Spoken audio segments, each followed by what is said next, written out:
नमस्कार। आज हम एक खास न्यूरोलॉजिकल समस्या के बारे में बात करने वाले हैं जिसे कहते हैं कार्पल टनल सिंड्रोम। क्या आपको कभी हाथों में झुंझुनी हुई है, हाथों में सूनपन लगा है या दर्द हुआ है जो खासकर रात के वक्त बढ़ जाता है? तो हाँ, ये सारे लक्षण कार्पल टनल सिंड्रोम के हो सकते हैं। कार्पल टनल सिंड्रोम को समझने से पहले ये जान लें कि कार्पल टनल होता क्या है। कार्पल टनल हमारे रिस्ट में एक जगह होती है जहां से मांसपेशियां गुजरती हैं हथेली की तरफ। इन्हीं मांसपेशियों के साथ में गुजरती है एक नर्व जिसे कहते हैं मीडियन नर्व। इस मीडियन नर्व के दबने की वजह से ही कार्पल टनल सिंड्रोम के लक्षण पैदा होते हैं। अधिकांश मरीजों में अंगूठे में, तर्जनी उंगली में और मिडिल फिंगर में इसके लक्षण आते हैं, जिसमें कि जलन हो सकती है, दर्द हो सकता है और सूनपन हो सकता है, झुंझुनी हो सकती है। और कभी कभी कुछ लोगों को यह पूरी की पूरी उंगलियों को इन्वॉल्व कर सकता है और पूरी हथेली को भी इन्वॉल्व कर सकता है। और कुछ मरीजों में इसकी तकलीफें कंधे तक जा सकती हैं। और खासकर ये तकलीफ रात के वक्त बढ़ जाती है, या जब आप फोन पर बात कर रहे हैं लंबे वक्त तक, या आप गाड़ी चला रहे हैं, या कोई ऐसा काम कर रहे हैं जिसमें कलाइयों का उपयोग होता है। जैसे घर में महिलाएं कपड़ा निचोड़ती हैं, आटा गूंथती हैं, बेलन का उपयोग करती हैं। तो इन कामों के बाद खासकर हाथों में झुंझुनी आने लगती है और दर्द होने लगता है। तो क्या है इसके कारण?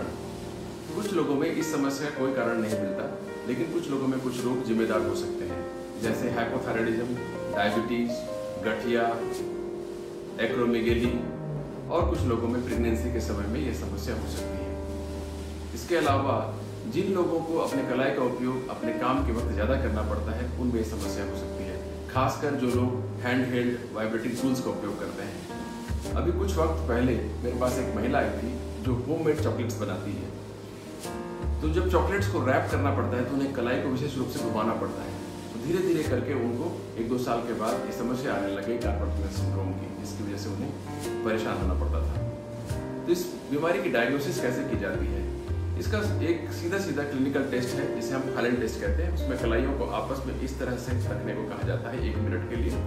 अगर इस टेस्ट के दौरान मरीज के लक्षण फिर से पैदा हो जाते हैं तो यह लगभग कार्पल टनल सिंड्रोम को कंफर्म कर देता है 80% मरीजों में। और इसमें एक जांच की जाती है जिसे हम कहते हैं नर्व कंडक्शन स्टडी। इस टेस्ट के दौरान हल्का करंट दिया जाता है और मीडियन नर्व से कंडक्शन को देखा जाता है।